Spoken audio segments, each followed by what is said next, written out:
Bueno, como les comentaba, sin lugar a dudas, de los iones que se encuentran presentes en el agua, ¿sí? En diferentes concentraciones, generalmente son sólidos disueltos, ¿sí? Que se expresan generalmente como toda solución, soluto en una solución, ¿sí?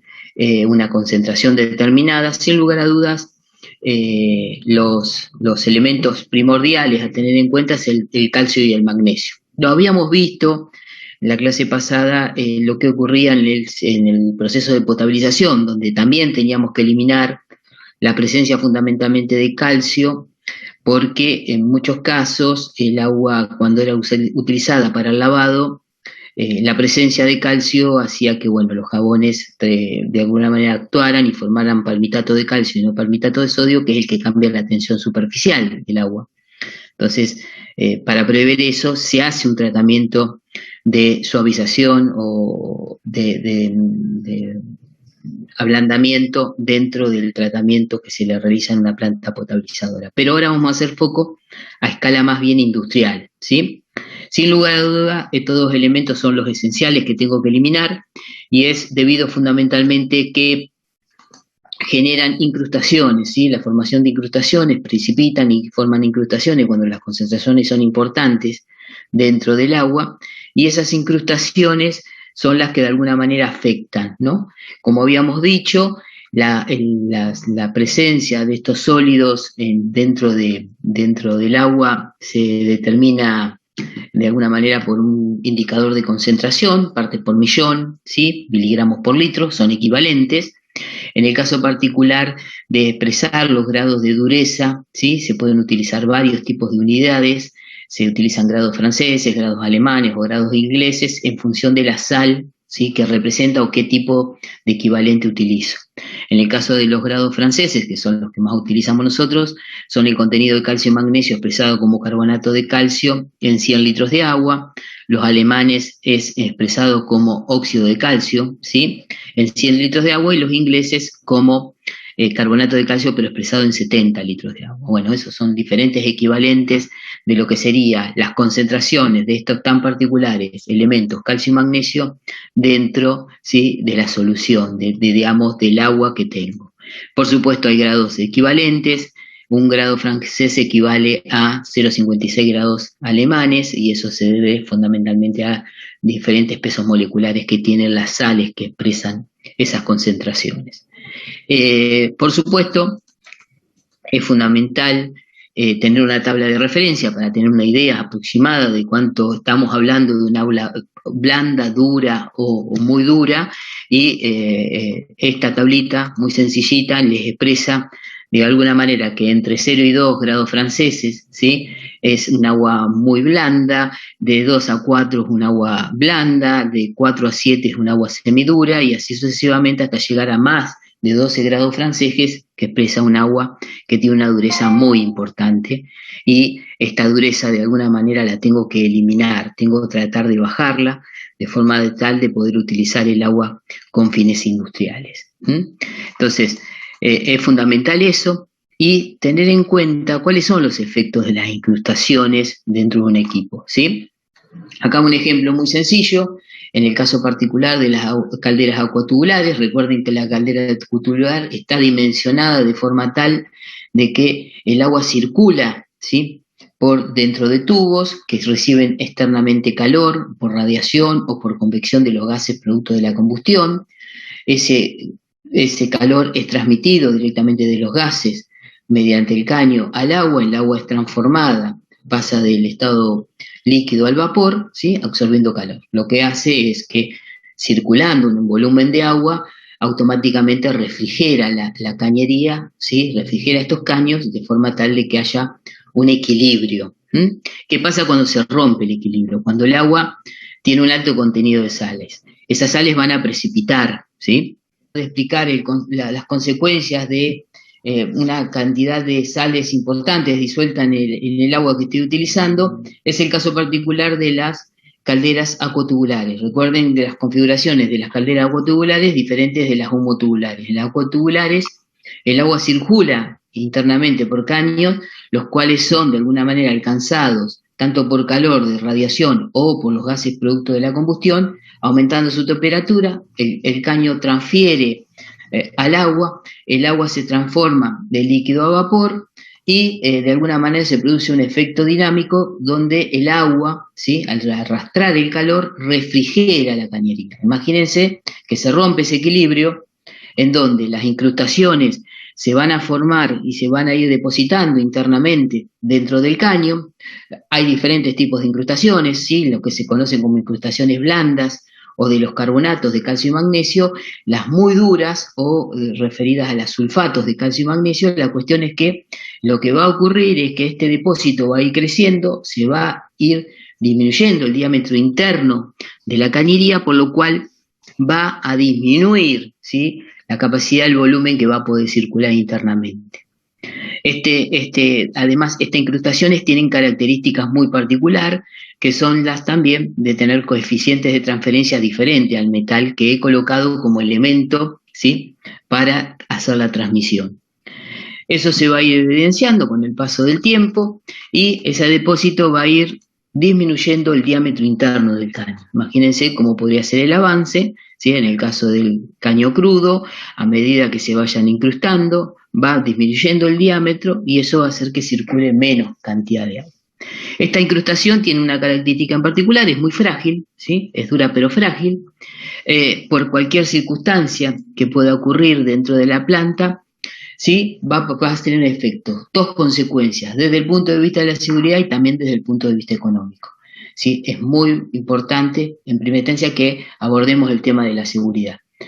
Imagínense que esta incrustación es frágil, se puede de alguna manera partir, se puede quebrar, esa fisura va a permitir que el agua que está trabajando internamente fluya a través de la fisura y alcance, ¿sí?, a el caño. El caño, al no estar refrigerado correctamente, porque no hay una transferencia de calor como corresponde, ¿qué es lo que va a pasar?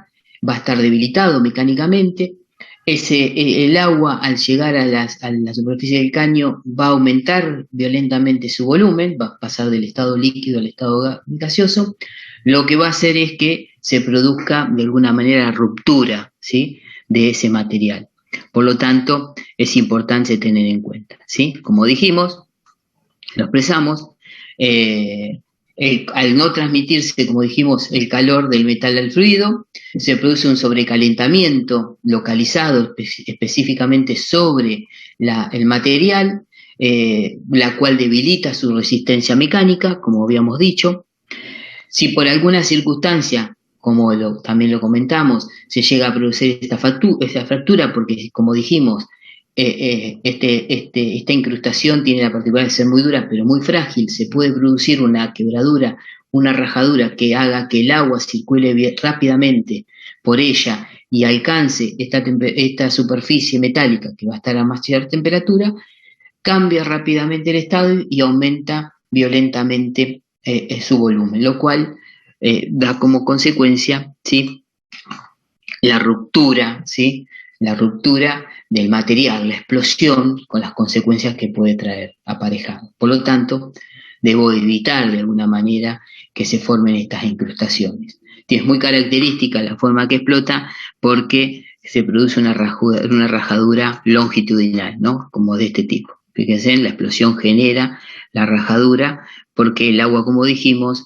circula, llega hasta la superficie, ¿sí?, del metal, que ya está debilitado porque está a más temperatura de la que fue diseñado, y se produce la rajadura. De esto desde el punto de vista de seguridad, que es relevante, pero también desde el punto de vista económico, ¿sí? Fíjense, si tenemos en cuenta las equivalencias entre los coeficientes de transmisión de calor, entre el acero con el cual fue pensada esos tubos, tanto acero dulce como aceros al carbono o aceros de alguna manera que tienen aleaciones específicas, ¿sí?, tiene un coeficiente muy superior a lo que sería un ladrillo refractario o una incrustación de carbonato de calcio. O sea, yo para alcanzar el mismo rendimiento, si se me va produciendo esta capa interna, ¿sí?, no voy a lograr que esa energía que estoy generando en la combustión, que yo necesito que sea trasladada directamente al fluido para que cambie de estado del líquido al vapor, no es eficiente. Y un pequeño espesor de estos aumenta notablemente el incremento del consumo de combustible. Fíjese, una incrustación de 1 a 16 partes de pulgadas, ¿sí?, que se vaya depositando, incrementa un 12% aproximadamente el consumo de combustible, ¿sí? Entonces, una consecuencia como la otra. Yo, sin lugar a duda, hay que relevante el tema de la seguridad, pero también el tema económico. Entonces, necesito hacer un tratamiento adecuado al agua para evitar que estas incrustaciones que se formen, ¿sí?, no produzcan estas dos consecuencias. La desde el punto de vista de la seguridad y la desde el punto de vista económico. Entonces, esto me da pie a decir que debo eliminar fundamentalmente estas sales, ¿sí? Tanto de calcio, magnesio y todas las sales presentes en función de la calidad de agua final que yo necesite. Y ahí tengo que pensar en todas las posibilidades, ¿sí?, de eliminación de estos dos iones, calcio y magnesio. Y ahí tenemos diferentes, ¿sí?, procesos. El más rápido es el agregado de productos químicos, el método de Cal-Soda, que lo vamos a explicar tanto en frío como en calor. La utilización de intercambio iónico, ¿sí?, que tiene también un proceso que de alguna manera es relevante. El caso de la destilación, que ha caído en desuso, ¿sí?, ha sido reemplazado por los otros métodos. Y finalmente el tema de la osmosis inversa. Todos estos procesos son factibles de ser utilizados para eliminar calcio y magnesio. Algunos de ellos tienen la posibilidad de utilizarse para eliminar todos los iones, ¿sí? El caso particular del método Cal-Soda es un método específicamente para la eliminación de calcio y magnesio. Y vamos a ver que fundamentalmente trabaja, ¿sí?, de la siguiente manera. Lo que hace el método de Cal-Soda es llevar estos iones que se encuentran disueltos en el agua a la forma más insoluble, ¿sí?, que tengan esos iones con forma de sal. Entonces, esos precipitarían de alguna manera la solución, ¿sí?, y yo los podría remover. Se produciría un slush, lo que serían los barros, que van a precipitar, serían compuestos insolubles, ¿sí?, y yo los podría de alguna manera remover fácilmente de la solución, ¿sí? La característica en particular, por lo tanto se da el proceso tanto en frío como en calor, es que las sales de calcio y magnesio, ¿sí?, presentan solubilidad inversa. ¿Qué es la solubilidad inversa? La mayoría de las soluciones, cuando ustedes las calientan, aumentan su solubilidad. En el caso particular del calcio y magnesio, a medida que aumento la temperatura, se vuelven más insolubles las sales de calcio y magnesio. Por lo tanto, yo podría utilizar este efecto para mejorar la eficiencia del proceso. Y, por supuesto, para pensar más o menos en qué sales las tengo que transformar, estas sales de calcio y magnesio, tengo que hacer uso de una tabla, ¿sí?, en este caso de solubilidad. Ustedes acá tienen presente todas las posibilidades de sales, tanto de calcio, magnesio y sodio, pero vamos a hacer foco sobre las dos primeras, ¿sí? Y vamos a ver cuáles, digamos, se presentan en la forma más insoluble, porque a mí lo que me interesa es la forma más insoluble, llevarla a la forma que de alguna manera se precipite en la solución y yo las puedo eliminar. Lo que podemos ver en ambas tablas, que están también referenciadas a 0 grados, 32 grados Fahrenheit o 100 grados centígrados y 212 grados Fahrenheit, es, digamos, los porcentajes de solubilidad que tienen cada una de las sales. Y vamos a ver que tienen poca solubilidad las sales de carbonato de calcio y las sales de hidróxido de magnesio. O sea que yo tendría que llevarlas a esas dos formas, a las sales de calcio y magnesio, se volverían de alguna manera poco solubles o insolubles y yo las podría eliminar. ¿En qué radica fundamentalmente? Bueno, sabiendo las concentraciones que tienen de estas dos sales, yo tendría que hacerlas reaccionar estequiométricamente con dos reactivos de forma tal de que se produzcan las reacciones, ¿no? Se hace un análisis para ver las concentraciones que tienen estas sales, ¿sí?, con una titulación simple de etilendioaminotetracético. Bueno, determino las cantidades y luego hago la reacción estequiométrica, ¿sí?, de forma tal de yo eliminarlas. ¿Con qué hago reaccionar? Los reactivos que utilizo son carbonato de calcio, óxido de calcio, o bien la forma hidratada, que es hidróxido de calcio, y la soda ash o carbonato de sodio, el otro reactivo. Entonces, con estas dos sustancias, yo hago reaccionar de forma tal de que se produzca la precipitación de las sales de calcio y magnesio. Entonces, estas serían las reacciones. Fíjense, el carbonato ácido de calcio reacciona con el hidróxido de calcio que le voy a agregar y la llevo a la forma más insoluble, ¿sí? Carbonato de calcio. Esta flechita hacia abajo dice que es un precipitado. ¿Qué quiere decir? Que se vuelve insoluble, precipita, es como un barro, un slush. Yo en la parte, digamos, superior de la solución voy a tener agua libre de calcio, mientras que en el fondo voy a tener precipitada las sales en forma de carbonato de calcio. Lo mismo ocurre, ¿sí? Esto es para tanto la definición, como se acuerdan que la dureza de los carbonatos y los no carbonatos se da para el caso del calcio y también para el caso del magnesio. En el caso del magnesio, lo hago reaccionar con el hidróxido de calcio de forma tal de llevarlo a la forma más insoluble, que era el hidróxido de magnesio. También me va a precipitar carbonato de calcio. Fíjense cómo yo elimino, ¿sí? Como dijimos conceptualmente, lo llevo a la forma más insoluble. Están solubilizadas mi solución y yo la llevo a la forma más insoluble. Tanto la dureza de los carbonatos como la de los no carbonatos. En la parte inferior están lo que serían el carbonato en forma de sulfato, ¿sí? Y el magnesio también en forma de sulfato. Lo hago reaccionar de forma tal de que precipiten, como dijimos, en la forma más insoluble. Repito, porque es conceptual esto, no me interesa que se acuerden las fórmulas porque no es cosa, nada más que yo le doy la explicación y sí es concepto. El método cal-soda lo que hace al calcio y magnesio lo llevo a la forma más insoluble y así la separo de la solución. Es conceptual.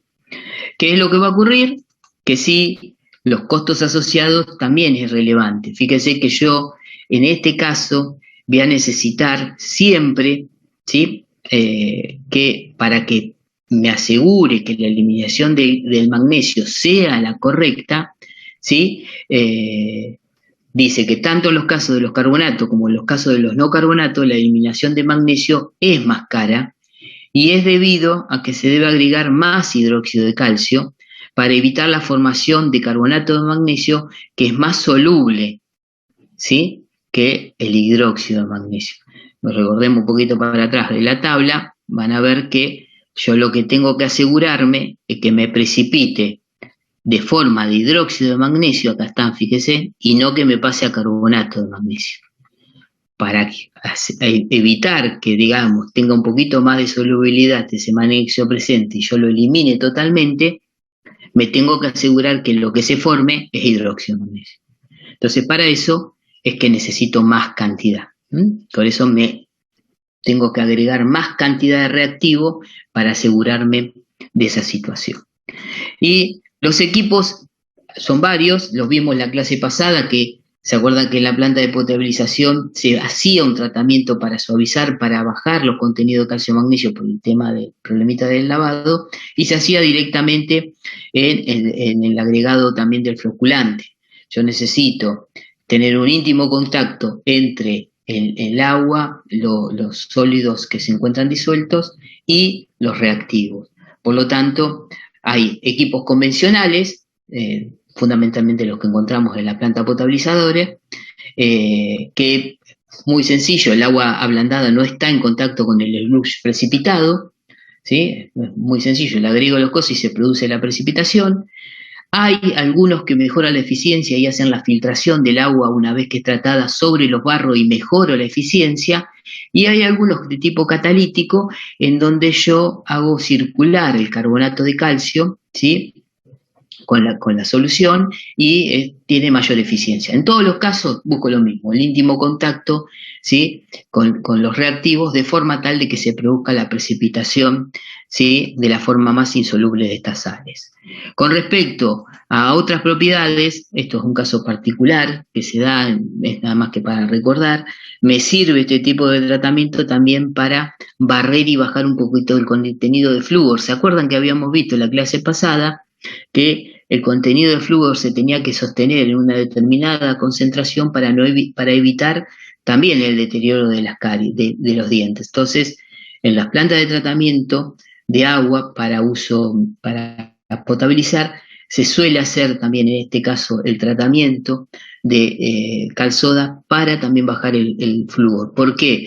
Porque el precipitado que se genera de hidróxido de magnesio arrastra a los fluoruros, los elimina. Así que podría ser también un método, ¿sí?, de alguna manera para eliminación. Pero eso en el caso potable, nada más que por un recordatorio, ¿sí?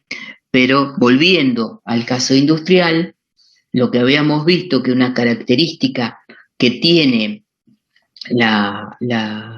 el método de cal soda es que, como presenta las soluciones de calcio y magnesio solubilidad inversa, recuerden la solubilidad inversa, ustedes se presentan las soluciones, la mayoría, cuando ustedes aumentan la temperatura, aumenta la solubilidad de lo que está presente en la solución. En el caso de calcio y magnesio es inversa, o sea, cuando ustedes calientan se vuelve más insoluble, o sea que si yo estoy buscando que pasen a la forma más insoluble, si las tengo a temperatura, va a ser más eficiente el proceso. Y bueno, eso va a depender si el agua, de alguna manera, el agua ya ha sido precalentada o ha sido precalentada en un proceso anterior, yo podría hacer uso de esa ventaja para mejorar la eficiencia. Fundamentalmente se da por 3 motivos, ¿no?, de alguna manera, esta mejora. El carbonato de calcio, como dijimos, es menos soluble, lo vimos en la tabla, como a 212 grados es mucho más insoluble que a 0 grados, entonces eso lo puedo usar. Segundo, siempre a una cierta temperatura la velocidad de reacción por la cinética de reacción siempre es mejor, y de alguna manera un agua a una cierta temperatura cambia su densidad, por lo tanto, en ese proceso en que yo voy a tratar de que sedimente rápidamente eso que va precipitando para que se vaya al fondo, ese cambio de densidad también lo va a beneficiar, ¿sí? Disminuye la viscosidad del agua, favoreciendo la decantación. Por lo tanto, el método cal soda se puede usar en frío y en caliente. Es más efectivo en caliente, siempre y cuando tenga el agua ya caliente por algún tipo de tratamiento anterior. ¿Qué es lo que tiene en contra el método de cal soda? Que no me permite obtener un agua cero de calcio y magnesio. O sea, yo no me permito obtener un agua que esté libre totalmente de iones de calcio y magnesio, porque vimos que aunque es poca, tiene solubilidad, ¿sí? Tiene una cierta solubilidad. Yo lo paso a la forma más insoluble, pero algo me va a quedar solubilizado. Entonces, no me permite obtener un agua cero de dureza. Sí bajo considerablemente el contenido de estas sales, que son las que me generan la consecuencia de las incrustaciones. Por lo tanto, el método de cal soda es importante, es muy utilizado, sin lugar a dudas es muy sencillo, ¿sí? Teniendo las precauciones, haciendo una buena valoración de cuál es la concentración, sabiendo cuándo tengo que hacer reaccionar, yo podría fácilmente obtener un agua, ¿sí?, suavizada, ¿sí?, o sea, libre, ¿sí?, de la mayor parte de estos iones calcio y magnesio. Si yo quisiera avanzar y tener un agua que tenga de alguna manera características más importantes con respecto a la presencia de sólidos disueltos, trabajar sobre procesos de alguna manera que me permiten eliminar totalmente los iones, tanto los cationes como los aniones, ¿sí? El ablandamiento abordaba directamente la eliminación de iones calcio y magnesio, mientras que un proceso de desmineralización implica la eliminación de todos los iones, cationes y aniones. Ahora bien, la desmineralización, si yo la hago en ciclo ácido, en lo que sería el ciclo para eliminar, podría eliminar únicamente calcio y magnesio, ¿sí? Entonces, el método de ablandamiento me permite eliminar únicamente estos dos cationes, calcio y magnesio. Mientras que un método de desmineralización me permite trabajar con un rango más amplio de los elementos a eliminar, como puede ser la presencia de sílices, que le había comentado al principio, que en una generación de vapor podría ser arrastrado. Si ese vapor va a un elemento rotante a una cierta velocidad, se podrían estas incrustaciones depositar en un elemento de cierta que está girando a una cierta velocidad y produciéndose sus desbalanceos. Por lo tanto, siempre los procesos de desmineralización son, digamos, más amplios, eliminan más cantidad de cosas y con mayor eficiencia.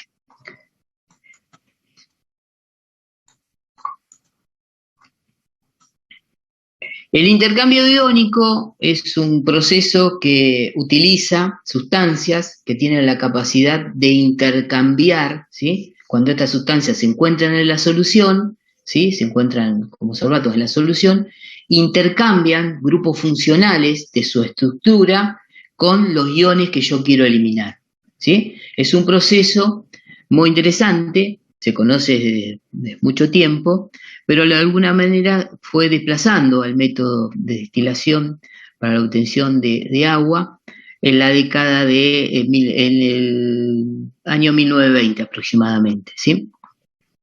Existen diferentes tipos de zeolitas, que fueron la denominación que se le dio originariamente, ¿sí? Que son de origen natural, que tienen esa capacidad de intercambio, ha ido avanzando muchísimo y actualmente hay resinas sintéticas, tanto catiónicas o aniónicas, que funcionan en ciclo catiónico o aniónica, que son, como dijimos, de origen artificial, ¿sí? La limitante de este tipo de procesos es que no es infinito el intercambio, sino que la sustitución que se produce de estos grupos funcionales es limitada y necesita un proceso de regeneración. Entonces, ahí el inconveniente que tenemos es, como dijimos, la capacidad de sustitución. Un poquito de historia para que veamos cómo fue avanzando el proceso, ¿no? Los primeros trabajos lo hizo Thomson en 1845, él determinó que había sales que tenían la propiedad de intercambiar algunos iones, él trabajó específicamente en el intercambio de iones de amonio, los primeros trabajos se hicieron focos sobre esa problemática. En 850 ya se avanzó un poquito más y se trabajó en esa temática en el intercambio de iones calcio y amonio, ¿sí? Que se podían remover directamente en algunas tierras raras, se producía ese intercambio, pero recién Robert Ganz trabajó en 1905 y empezó a hacer los primeros trabajos de aplicación directamente y lo hizo sobre las aguas, ¿sí? Sobre el tratamiento de agua. Él determinó que esas zeolitas de origen artificial o natural al principio tenían esa capacidad de intercambio, ¿sí? Y fue en 1920 que esos trabajos permitieron el desplazamiento, ¿sí? De lo que sería el tratamiento que hasta ese momento era el vigente, que era el tratamiento por destilación.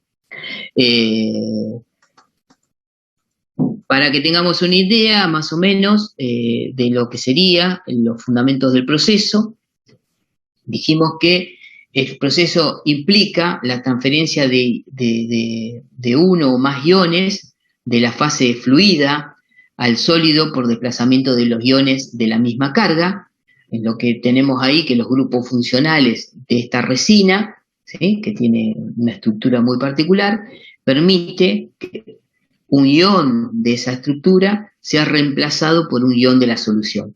Entonces, si yo coloco las resinas adecuadas en contacto con los iones adecuados, de la resina va a pasar un ion a la solución y ese ion que yo quiero eliminar de la solución va a quedar retenido en la resina.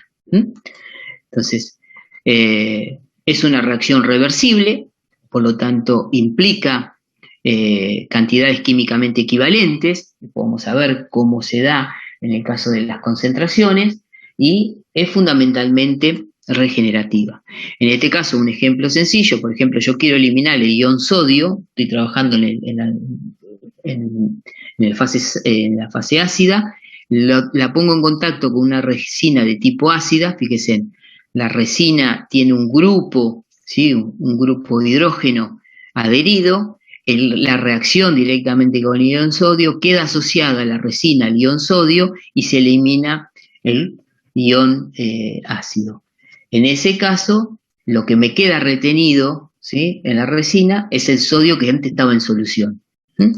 Entonces, la eficacia de ese proceso va a depender del equilibrio sólido-fluido, o sea, del equilibrio que hay de la concentración, ¿sí? que tenga de los iones que yo quiero eliminar en la solución y de esa velocidad de transferencia que va a existir. O sea, está condicionada, vamos a ver que está condicionada por la temperatura y por las concentraciones, ¿sí? de la solución.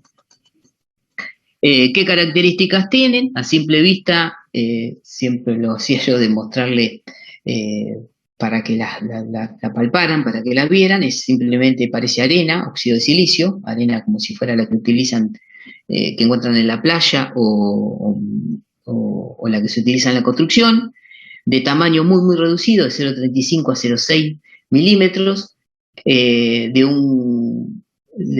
vez de ser tan cristalina como un cristal con bisel, como pasa con la arena, es más redondita, ¿sí? como si fueran pequeñas esferitas, muy muy pequeñas. ¿sí? Es una estructura molecular con uno o varios radicales ácidos o básicos que intercambian con los cationes o aniones del agua. La capacidad es limitada de intercambio, y vamos a ver que eso va a depender del tipo de resina que se trate, o sea que yo tengo que saber de antemano cuál es la capacidad de intercambio, cuándo la resina se va a saturar, cuándo no va a permitir más ese intercambio, por lo tanto lo tendré que saber, ¿sí? Y trabajan en un rango determinado de temperatura y pH, o sea, tengo que acondicionar, ¿sí? la temperatura y el pH por el cual se lleva adelante el proceso.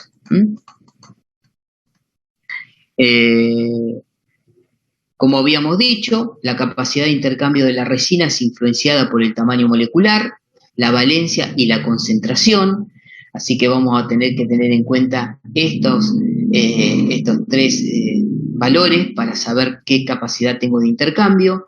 El tamaño molecular depende de la molécula que se trate, la valencia, vamos a ver que tiene un proceso mayor propensión a hacer un intercambio con valencia más alta y no tan alta, y también la concentración que hay de los iones que yo quiero eliminar en la solución. ¿sí? En soluciones diluidas, pensemos, soluciones diluidas vendría a ser el agua cruda que yo quiero tratar. ¿sí? Hay poca cantidad de iones presentes que yo quiero eliminar, ¿sí? y en ese caso la capacidad de intercambio aumenta con el tamaño de la valencia. O sea, ¿qué quiere decir? Que yo voy a tener esto, ¿sí? Va a ser la resina, va a tener iones con valencia más alta, por ejemplo el de hierro, que es férrico, ¿sí? Y finalmente el de menor valencia, que es el sodio. O sea, si los pongo a todos estos iones dentro de la solución, la resina va a tener más avidez por los iones más pesados o los iones que tienen valencia más alta. Mientras que en los procesos donde las soluciones son concentradas, que es en el caso del segundo proceso, que es la regeneración, ¿sí? El efecto es inverso. O sea, hay más avidez por los iones monovalentes que por los iones trivalentes. Fíjense cómo se da esa característica, ¿sí? En el primer proceso que hace referencia a cuando yo estoy estoy eliminando los iones que quiero eliminar de la solución, y en el otro caso cuando yo a esa resina la hago reaccionar o la hago interactuar con la solución concentrada que me va a permitir regenerarla. ¿sí? Entonces, eso es lo que tengo que tener en cuenta en ambos procesos. El proceso en sí tengo que separarlo en dos grandes etapas, la etapa de fijación y la etapa de regeneración. En la etapa de fijación, como su nombre lo indica, fijo de alguna manera esos iones que quiero eliminar a la resina. Y en el segundo proceso, trato de regenerar que esa resina vuelva a su estado inicial para que vuelva a llevar adelante el proceso de fijación, ¿sí? Para que lo veamos químicamente, vamos a ver el caso en particular del intercambio catiónico. En este caso, yo tengo, por ejemplo, que eliminar calcio, y lo tengo bajo la forma de sulfato de calcio, va a reaccionar con una resina de tipo catiónica. En este caso, fíjese que el grupo funcional es sulfito ácido, ¿sí? Que está unido a la resina, reacciona, la resina se queda con el calcio, ¿sí? Fíjense cómo libera de alguna manera el grupo próteo el hidrógeno, ¿sí? Se queda con el calcio, queda retenido el calcio, lo saca de la solución y también se forma ácido sulfúrico. La solución luego se pone en contacto, ¿sí? Con una resina de tipo aniónico, reacciona el ácido sulfúrico con la resina aniónica, queda retenido el ion sulfato y se forma agua. Fíjese cómo pasando primero por la resina catiónica y luego por la resina aniónica, yo logro separar, ¿sí? Sacar de la solución tanto al ion calcio como al ion sulfato. Entonces logro de alguna manera retener estos dos iones, ¿sí? Que de alguna manera, ¿sí? Me podrían ocasionar, como dijimos, incrustaciones. En todos los dos casos, una vez que la resina es saturada, o sea, no tiene más posibilidad de intercambiar, en el caso del intercambio catiónico, la haré reaccionar, la regenero con ácido sulfúrico, ¿sí? Hago que esta flecha vaya hacia la izquierda, ¿sí? La hago reaccionar y volvemos al estado inicial, y en el caso del intercambio iónico, exactamente lo mismo, pero con hidróxido de sodio. Entonces, necesito, de alguna manera, ¿sí? Generar estos dos procesos, tanto el de fijación y luego el de regeneración. Para que tengamos físicamente el proceso, lo que vemos acá son la etapa de fijación. Imagínense tener dispuesto en este tipo de figura, en donde tenemos en la primera figura lo que sería la zona virgen, donde está la resina todavía sin contacto. A medida que yo empiezo a pasar mi solución, de la cual yo quiero eliminar, esos iones que acompañan a la solución van a quedar retenidos y va a haber una zona de transición, ¿sí? Donde de alguna manera todavía no quedó fija, y van a ir empezando a quedar fijos de alguna manera los iones y se va a generar lo que sería zona de saturación, ¿sí? Sigo avanzando en el tiempo, sigo pasando más cantidad de agua, ya en la zona saturada no va a poder quedar retenida el ion, va a pasar a una zona de transición y luego ya el agua va a pasar por la zona virgen, en donde no va a tener reacción porque el ion ya quedó retenido anteriormente. A medida que pasa el tiempo, la zona de saturación se va ampliando, ya la zona de transición queda reducida y finalmente llega un momento en que está toda saturada la resina. O sea, ¿qué es lo que pasa? El agua viene con el ion, ya no puede ser retenida porque está saturada la resina, sigue de largo y el agua sigue conteniendo ese ion que quiero retener, ¿sí? Ese que se conoce como punto de fuga, lo puedo determinar, ¿sí? Por algún tipo de ensayo, lo puedo determinar por alguna condición que cumple el agua, por ejemplo, que detecte ese ion que yo estoy queriendo eliminar, por conductividad, por un montón de variables que puedo determinar, y yo tengo que detener el proceso de saturación, o sea, tengo que detener el primer proceso, que es el de fijación. ¿Por qué lo detengo? Y porque ya la resina no fija más ningún ion. Al no retenerlo, no me sirve nada el proceso, entonces lo tengo que detener. Cuando lo detengo, viene el segundo proceso. Ya no es el de fijación, sino que es el proceso de, como habíamos dicho, el proceso de regeneración. En el proceso de regeneración se pueden dar dos situaciones, que yo puedo regenerar en cocorriente o en contracorriente. Fíjense en la disposición de corriente o corriente, yo estaría fijando, ¿sí?, en la misma situación que estaría en la fijación. La fijación es desde arriba hacia abajo, tengo la resina contenida en un recipiente, agrego el agua, ¿sí?, y se va a ir produciendo de alguna manera la saturación de la resina hasta que llega un momento que se produce el punto de fuga. Si hago la regeneración en la misma situación, ¿sí?, fíjense, entra el regenerante, lo que va a hacer el regenerante es que el ion del regenerante queda ahora fijo y la resina libera ese ion que yo había querido fijar en el paso anterior para ser eliminado. ¿Qué es lo que va a ocurrir en la fijación? Que en realidad no va a encontrar, ¿sí?, una posición mejor para quedar fijo, sino que va a quedar en una posición más baja, en donde todavía no está del todo fijo, no está del todo saturada. A diferencia de lo que sería el proceso en contracorriente. Miremoslo, el caso de contracorriente, ¿no?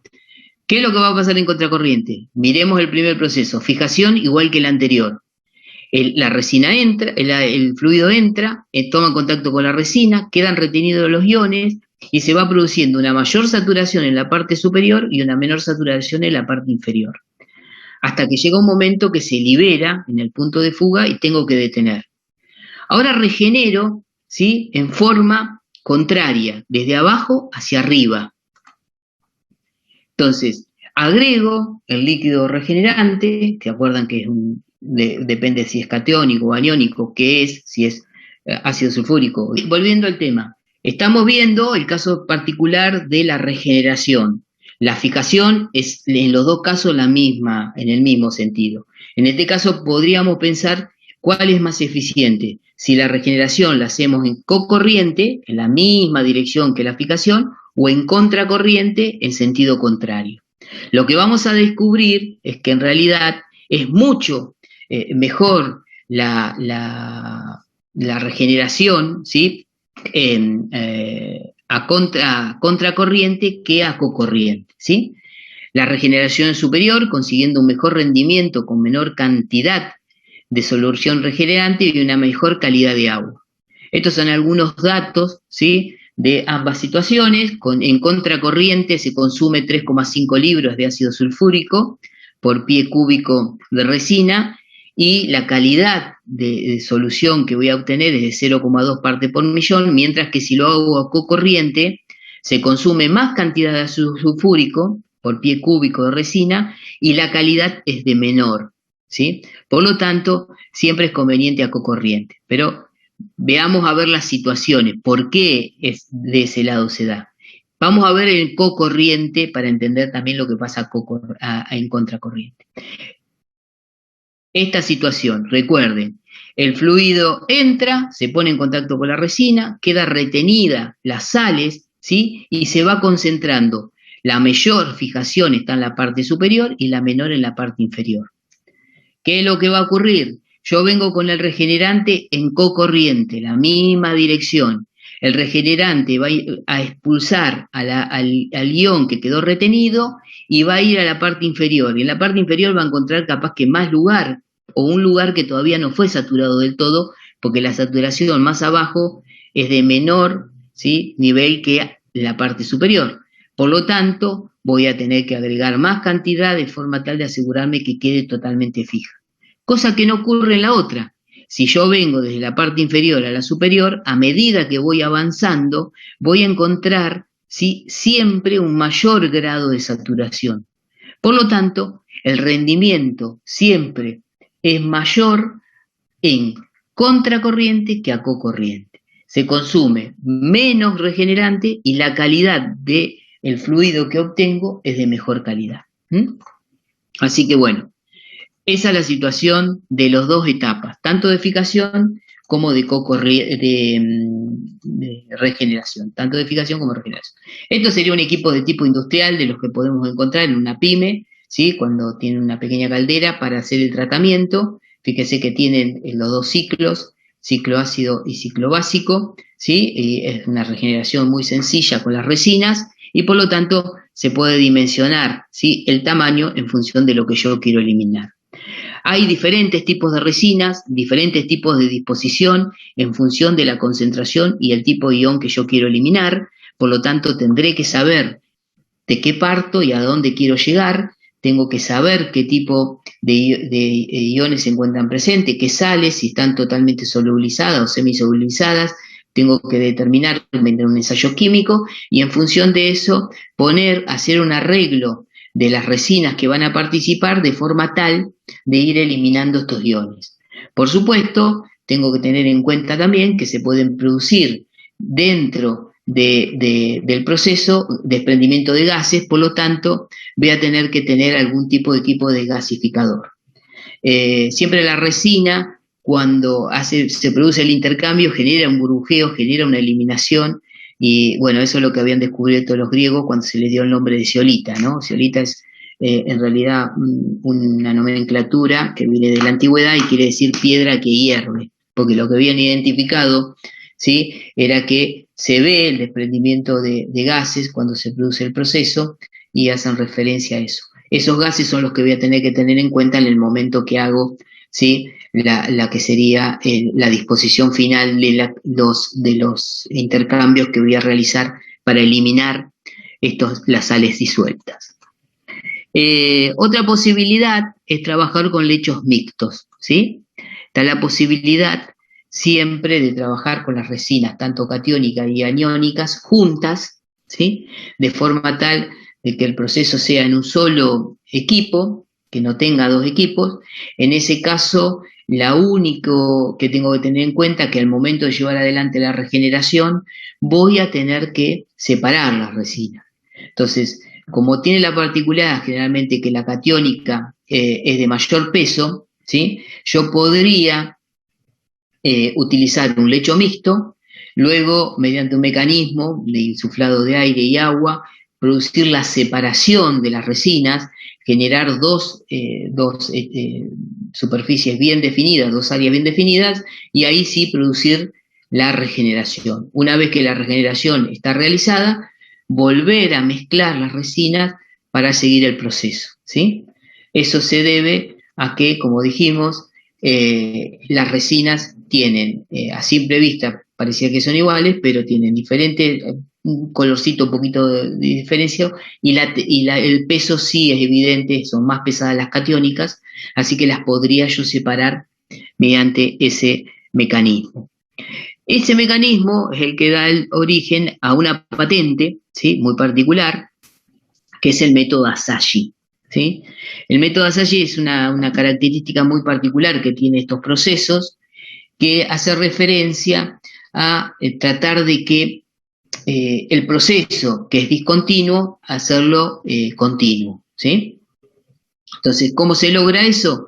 Se logra utilizando un lecho mixto, ¿sí?, teniendo una etapa de separación, de regeneración y mezclado posterior. Esto se hace en una planta totalmente automatizada, que es muy eficiente y de alguna manera contempla esta situación, ¿no?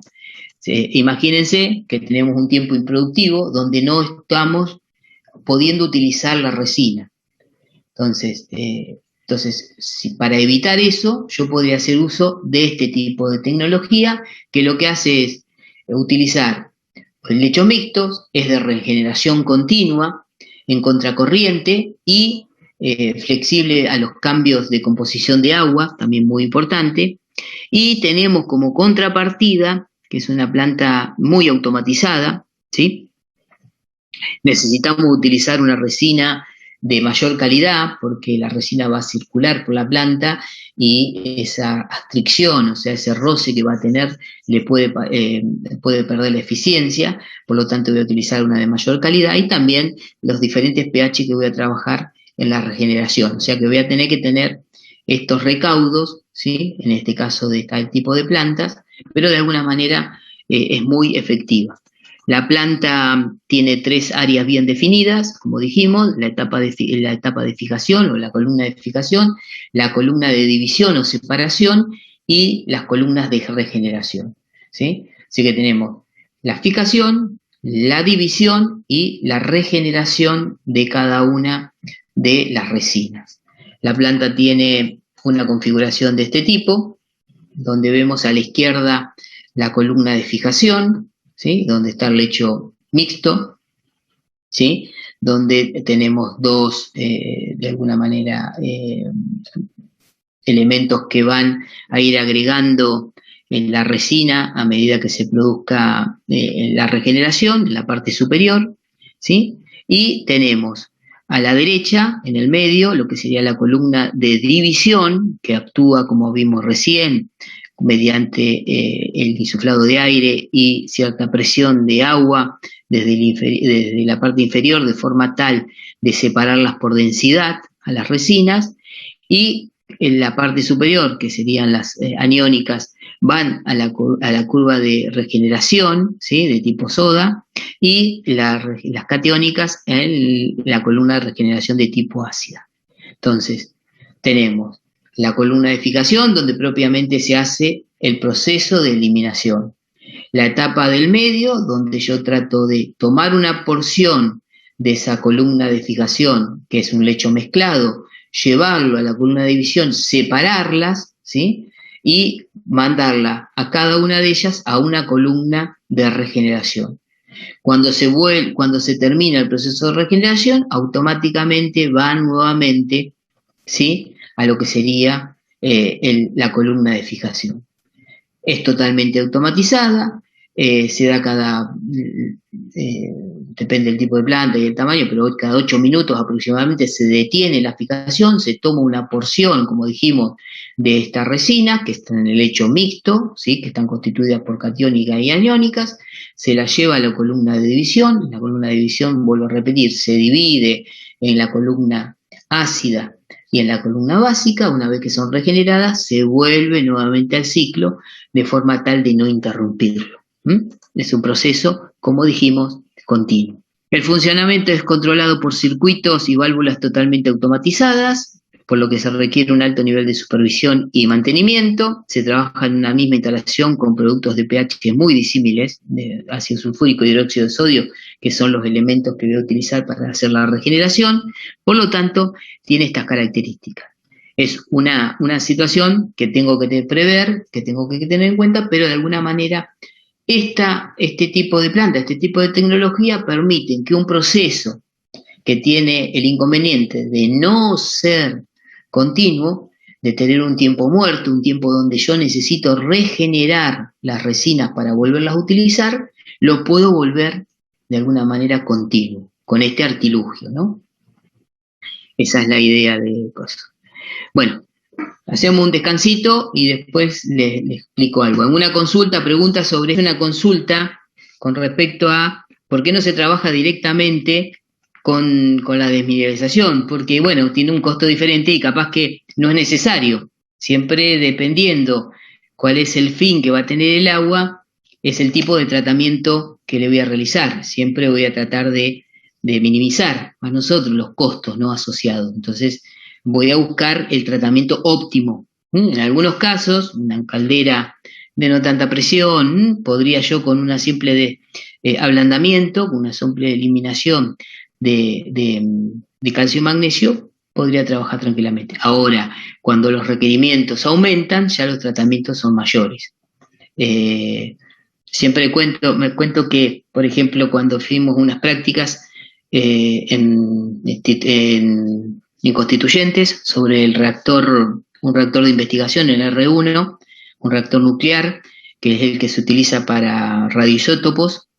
Ese reactor trabaja con uranio natural y con agua de alguna manera directamente desmineralizada, y se le hace un intercambio iónico directamente. Simplemente con eso se obtiene un agua de calidad adecuada para hacerlo funcionar.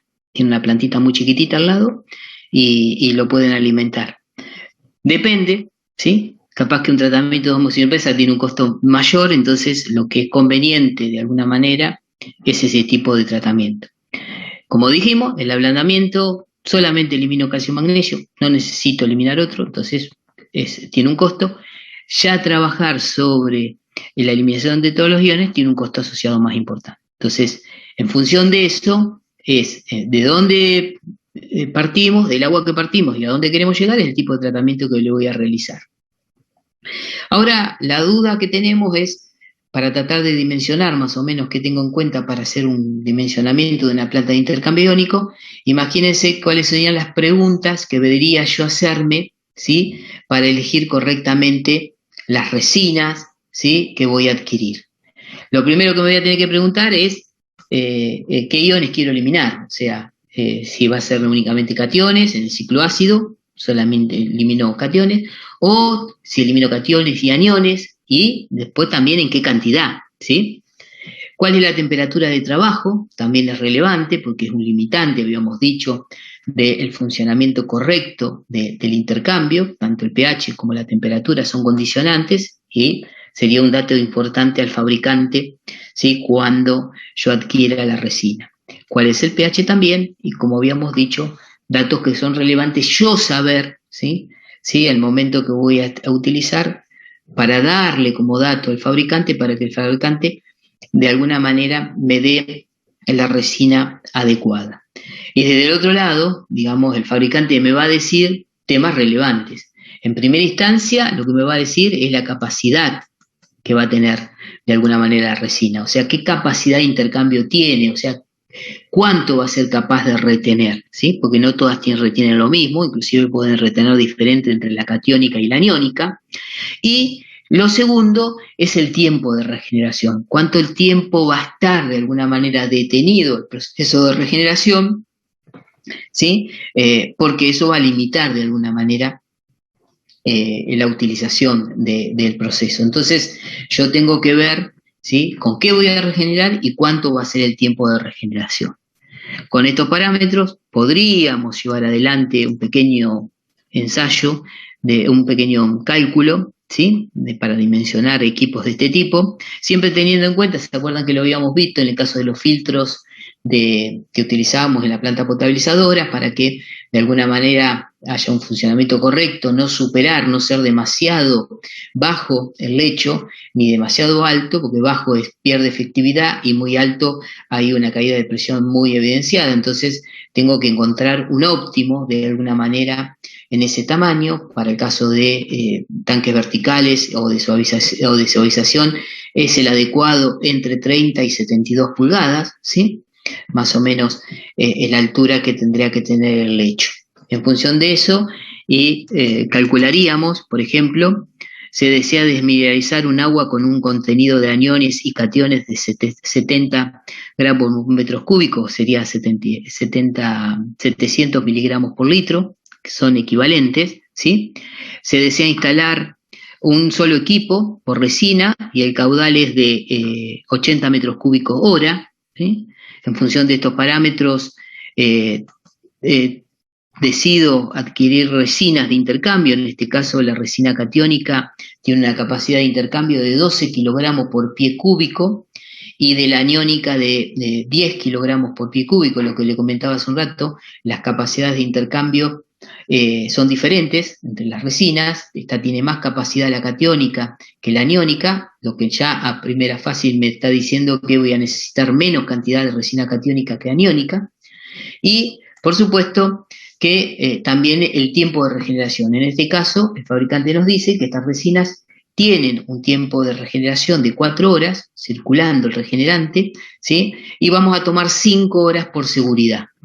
O sea que de 24 horas, 5 va a estar de alguna manera regenerándose. Por lo tanto, tengo que tener en cuenta, ¿sí?, estos datos para hacer los cálculos adecuados. En primera instancia, lo que voy a tratar de dimensionar es esto, ¿no? Si pensáramos la caldera que va a ser alimentada, el agua a tratar, primero va a ser el tratamiento con resina catiónica, luego va a pasar a una resina aniónica y luego va a haber siempre un tanque, un buffer, un tanque auxiliar, ¿sí? De forma tal de que me asegure que cuando estemos regenerando las resinas, tengamos el agua suficiente para alimentar la caldera.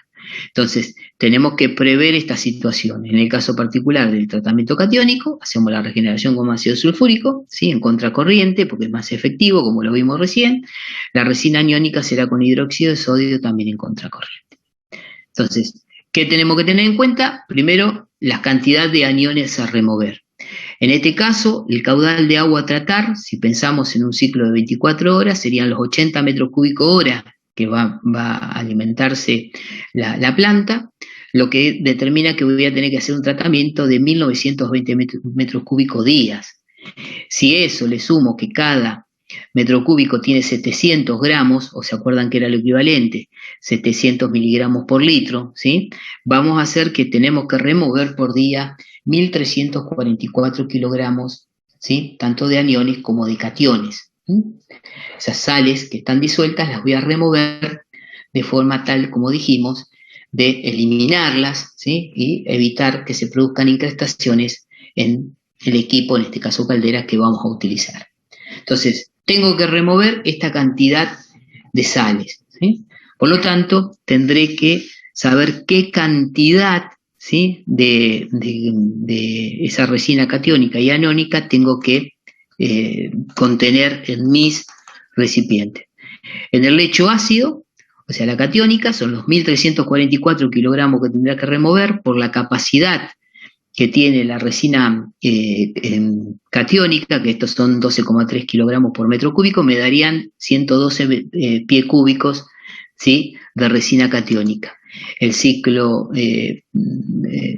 la aniónica serían los 1.344, lo mismo, pero la capacidad es menor, por lo tanto me da 13,4 pies cúbicos, fíjese que es mayor la cantidad, ¿sí? Es diferente. ¿Sí? ¿Por qué? Porque tiene menos capacidad de intercambio. Ya tengo qué cantidad tengo que adquirir y ahora tengo que ver cómo calculo de alguna manera el diámetro adecuado para que no se me produzca saturación cuando yo pase el líquido a través de las resinas. Para eso lo que voy a hacer es un pasaje de términos, lo voy a llevar a una unidad de una tabla que la tengo en esas unidades, o sea que voy a pasar lo que serían los litros a galones, ¿sí? A galones por minuto, por lo tanto hago la conversión, 80.000 litros por hora a 60 minutos cada hora y 3,78 litros por galón, me va a dar un valor y luego hago la conversión, el pasaje de que esos litros que en realidad yo tendría que pasar en 24, los voy a pasar en 19, porque va a haber 5 horas de esas 24 que la planta no va a estar operativa porque se va a estar regenerando. Entonces tengo que sobredimensionar, ¿sí? Los equipos. Esto me va a dar 352,3 galones por minuto. Hago la conversión de 24 a 19, me quedan 445 galones por minuto, y esto, con estos valores entro directamente en la tabla, donde tengo de alguna manera las dimensiones, ¿sí? Que va a tener en diámetros lo que serían los equipos, para ver cuál es el adecuado. Acuérdense que son 445, yo podría hacer el más próximo, en este caso es las dimensiones, o sea, el diámetro y la superficie que tiene el equipo que está dado en diámetro en pulgadas o el área en pie cuadrados, ¿sí? Voy a ver en la derecha, para el caso particular del flujo, cuánto será el caudal que pase, en este caso son galones por pie cuadrado por minuto de área del lecho, en este caso 10, ¿sí? El máximo. El más próximo es 4,42, a nosotros nos da 4,45, podría ser una interpolación. Voy hacia la izquierda y obtengo que el adecuado sería, ¿sí? Una 90 pulgadas de diámetro o 44,2 pie cuadrados, sería lo adecuado de la superficie que tengan estos recipientes, y en función de eso calculo la altura del lecho, ¿no? Directamente hago el pasaje directamente de pie a pulgadas, tenemos cada pie tiene 12 pulgadas, y 44,2 son los pies cuadrados que teníamos según lo que nos dio la tabla. Los 112 serían los pies cúbicos que tenemos de la resina que necesitamos, eso nos da 30,4 pulgadas de altura. Y lo mismo para el otro lecho. En este caso me da 36,5. Recuerdan que habíamos dicho que lo adecuado era entre 30 y no superar los 72 pulgadas para que funcione correctamente. Así que hemos determinado que el lecho ácido tendrá una altura, como dijimos, una superficie de 44,2 pies cuadrados y una altura de 30,4 pulgadas. Y en el caso del lecho aniónico tendremos 44,2, o sea, es el mismo diámetro, ¿sí? Y la altura es mayor. ¿Por qué? Porque la capacidad es menor. En ese caso, en este tipo de ejemplo, es el más sencillo, es el que van a encontrar en el apunte, el ejercicio número 2. Hay dos ejercicios más en donde hace referencia a que las sales están semi-solubilizadas, un poquito más diferencia porque se corrige no solamente la dureza, sino que también se podría corregir la acidez o la alcalinidad final, y en ese caso hay algunas diferencias, algunos conceptos que hay que tener en cuenta, por ejemplo, que cambian los diámetros, ¿sí?, de los recipientes. En este caso tenemos recipientes de diferentes alturas, pero mismo diámetro. En esos, en donde yo hago la segregación, la separación de los líquidos y lo hago reaccionar con las diferentes resinas para que luego finalmente reaccione y me dé un producto final, ahí podría tener cambios también en el tipo de diámetro que tienen los recipientes, ¿sí? Entonces, yo podría tener, teniendo en cuenta estos factores, un análisis posterior de pensar que puedo tener dos equipos, ¿sí? Puedo tener dos equipos y ahorrarme el buffer, el tanque final, ¿sí?, que me haría de amortiguador de cuando el equipo está en regeneración. Para eso tendría que duplicar, ¿sí?, duplicar los equipos. En este caso, fíjense, el agua a tratar, ¿sí?, con la llave correspondiente de doble derivación, podría ir una parte directamente a la resina catiónica y la resina aniónica, y eso alimentar directamente la caldera. Cuando el primer equipo está en regeneración, hacer funcionar el segundo, y así sucesivamente se irían turnando. En ese caso, yo tendría que hacer un análisis un poquito más profundo, ¿sí?, de cuáles serían los costos asociados, cuánto sale de alguna manera ese buffer, ¿sí? Tengo que evaluar las alternativas, la cantidad de resinas, ¿sí?, la regeneración, la cantidad de regeneración o el volumen de regeneración, y por supuesto tener en cuenta de cuánto me ahorro en ese tanque de alguna manera, o la inversión en ese tanque. Pero en este caso no contaría con un equipo de cierta dimensión, y como habíamos visto, como puede ser la planta Asahi, ¿sí?, que es una planta que de alguna manera elimina este problema de la discontinuidad en el proceso, en una fijación y una regeneración. En este caso directamente estamos en la etapa siempre de fijación, y cuando se esté regenerando directamente se hace una regeneración continua, ¿sí? Con respecto a la destilación, que sería otra de las alternativas que dijimos que cayó en desuso aproximadamente en 1920, que fue desplazada por el intercambio iónico, y fue fundamentalmente asociada a los calores, ¿no?, a los calores latentes y sensibles del agua, que la hacen, digamos, costosa desde el punto de vista industrial. Sigue habiendo acá laboratorio un agua proanálisis de muy buena calidad, que yo la puedo obtener siempre por destilación, ¿sí?, con equipos a gas o equipos eléctricos, fácilmente puedo obtener un agua de excelente calidad. La evaporo, la condenso con un refrigerante adecuado y obtengo agua de excelente calidad. A escala industrial eso tiene un costo importante y no compite con las dos alternativas anteriores. De calidad con respecto al intercambio iónico, sin lugar a duda lo supera. Sí se ha mejorado, se puede mejorar la destilación utilizando destiladores de efecto múltiple, donde mejoro la eficiencia. No obstante, eso no llega a alcanzar la eficiencia suficiente para competir con el intercambio. Hay alternativas que permiten, ¿sí?, poner de alguna manera diferentes equipos para mejorar la eficiencia, pero de ninguna manera pueden alcanzar de alguna manera rendimientos que lo hagan competitivo. La otra posibilidad, muy utilizada en la industria, es la ósmosis inversa. La ósmosis inversa es una posibilidad, ¿sí?, de ultrafiltración, de filtración a una escala muy importante, ¿sí?, que permite retener esas sales, ¿sí? La eliminación de material disuelto puede realizarse mediante unas membranas. Estas membranas trabajan específicamente filtrando, reteniendo estas sales, pueden retener iones, ¿sí?, tienen esa capacidad, que son de alguna manera obligadas a atravesar esa membrana a una cierta presión. Se basa fundamentalmente en la semipermeabilidad de ciertas membranas que son permeables al agua y a ciertos solutos, pero impermeable a otros. Entonces yo podría retenerlo de alguna manera a esos elementos que yo quiero eliminar, ¿sí? Pero como dijimos, necesito alcanzar presiones importantes. Para que tengamos una idea, la microfiltración retiene partículas de varias micras, la ultrafiltración retiene partículas de masa molar de entre 10.000 y 100.000 gramos mol, y directamente la ósmosis inversa tiene la capacidad de retener iones y moléculas.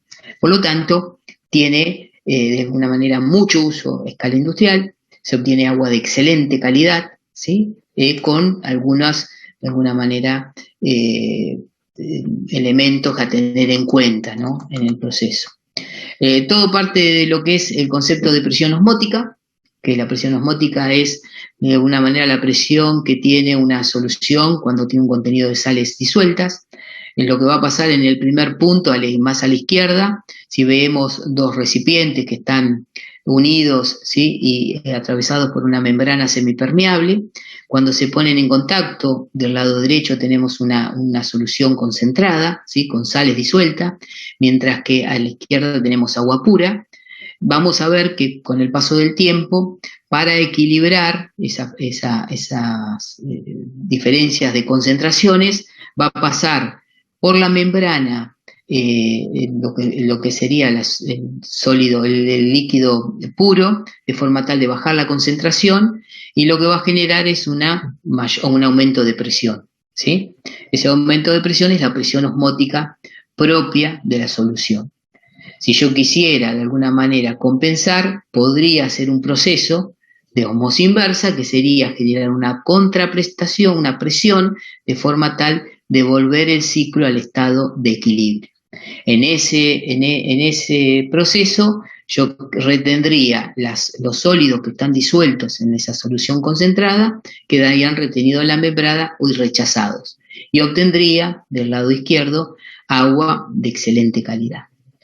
Esto tiene asociado a que necesito hacer una cierta fuerza, necesito aplicar energía, y ahí viene el tema, necesito hacer uso de una presión superior, muy superior a lo que es la presión osmótica, que va a depender de, por supuesto, las concentraciones de sales que se encuentran disueltas, ¿sí?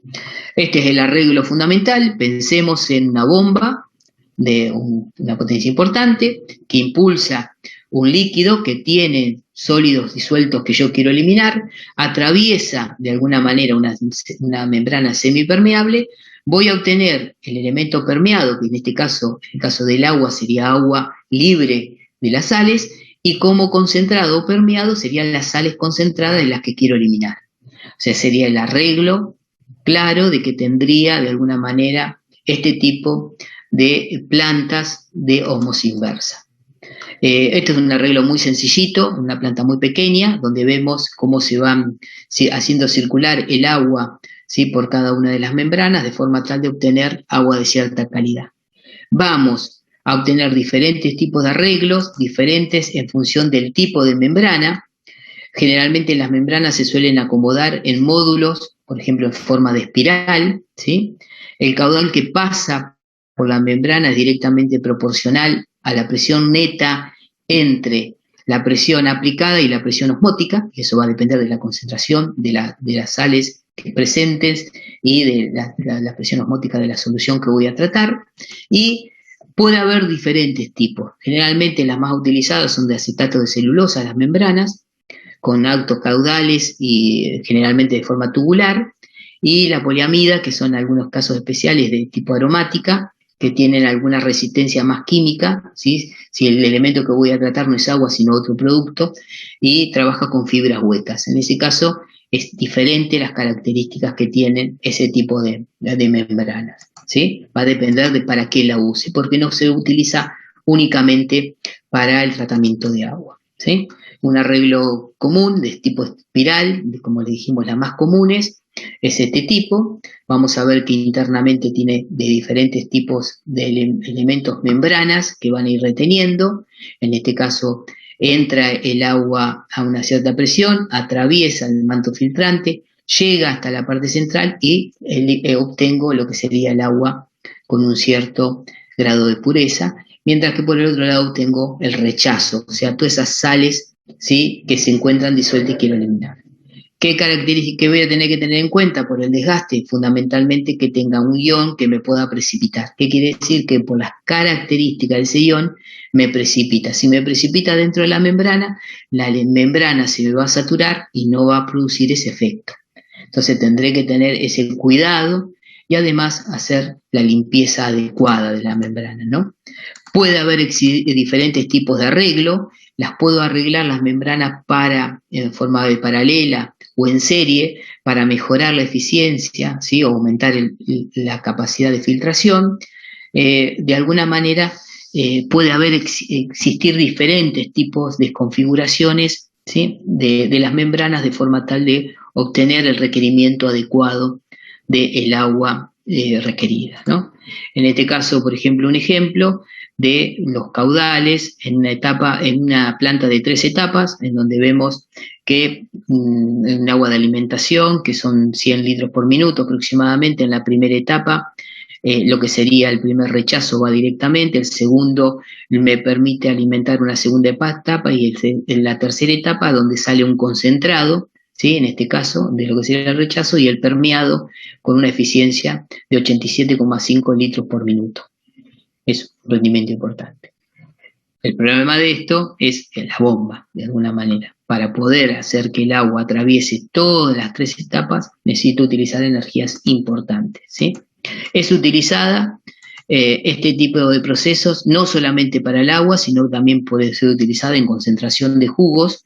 Imagínense que lo que yo quiero ahí obtener es el permeado, me quiero quedar con el concentrado de jugo y quiero eliminar la mayor cantidad de agua, ¿sí? En el caso de tratamientos de agua negra también lo puedo utilizar, o sea, aguas cloacales donde yo quiero eliminar todos los sólidos presentes, la puedo utilizar.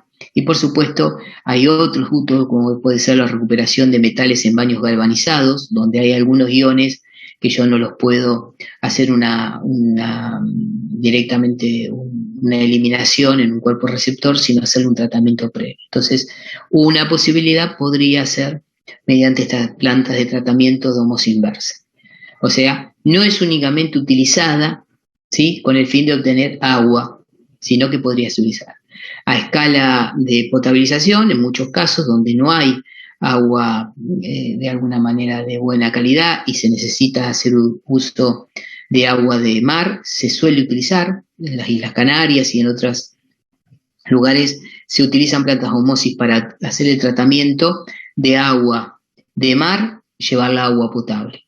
Para que tengan una idea, un agua de mar tiene aproximadamente 30.000 miligramos por litro, 30.000 partes por millón, ¿sí?, de cloruro de sodio o de sales de sodio. Entonces, yo tendría que prepararla, ¿sí?, para superar la presión varias veces la presión osmótica, que es alta, 27 aproximadamente atmósferas. Eso hace que se necesite un consumo de energía muy importante, entre 1,7 y 1,8 kWh por metro cúbico de agua tratada. Pero cuando no se tiene el recurso, es la única posibilidad es hacer uso de ese tipo de tecnología que existe, que está actualmente en vigencia.